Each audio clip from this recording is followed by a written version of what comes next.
Your Royal Majesty, I'm here to pay my respect. And as tradition demands as well, I have brought some gifts that I would like to present to you. For me, as the representative of Canada, it was important that I come and do a courtesy call with you so that I can reiterate the importance of the relationship between Canada, Ghana, the Ashanti people, you as the leader of the Ashanti people. Can continue? Okay. Okay. I didn't know if I needed to go through the linguist, so that's why. One of the things that I wanted to mention as well is that Canada has a long-standing relationship with Ghana, and that we share many of the priorities that you support. It's important for us to focus on issues that are related to peace and security. When we're talking about education, I know that youth is also something that is very important for you and equally important for us in Canada. And we want to be able to do everything that we can in order to help support the economy and bring some of our technical expertise that can be shared and the knowledge that also can be shared so that can assist the people of Ghana, the people of the Ashanti region to prosper, and that we can continue to work together in that regard.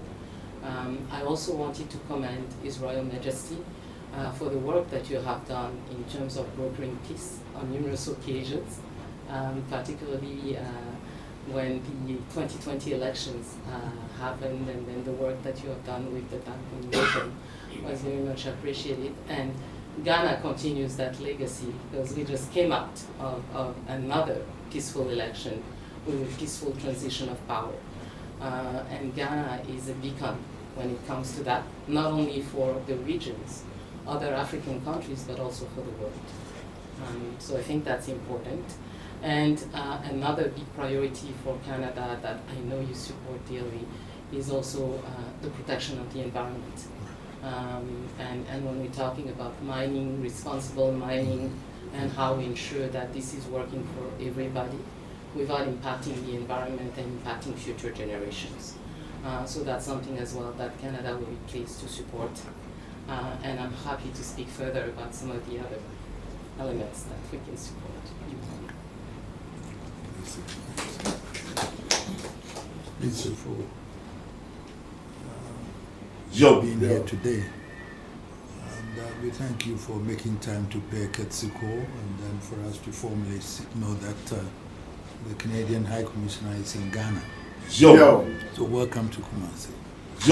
But more so, also, we believe strongly that during your tenure, the relationship between Ghana and Canada would be more solid, and then would be more expanded for us to know more about developments that we can do together. Ghana first saw Canadians here from Quebec missionary some 190 years ago in 1906 when they first came to Ghana. That is how we first met Canadians here. And that relationship, since we gained independence also. In fact, we were also the first to receive assistance from Canada in sub-Saharan Africa. And we've also received technical support. The Kumasi Technical Institute, for example, was established by the Canadian government. And there are so many other areas that you have supported us in terms of education, and then other areas. But further on, I think we have, in fact, you've put in more than about $600 million here into Ghana in terms of assistance that you've done for us. But I think we still need more collaboration. We still do. Canada, well versed in technical education, for example, where we are training our students who, after completion, don't have employment. What do we do with these people? Because we have so many invested, private sector, government investors training out so many people. Is that we collaborate together to identify what courses should be taught in these schools, so that after the education, they will then be self-employed. They can just set up their own employment systems and everything. And so just churning out degrees and all that without them being able to branch out to any employable skills. So I believe strongly that Canada is well versed in that in terms of technical education.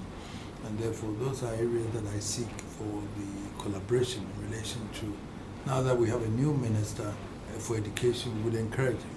And then my university here also, we would want to have collaboration with you in relation to how best we can do even long distance learning.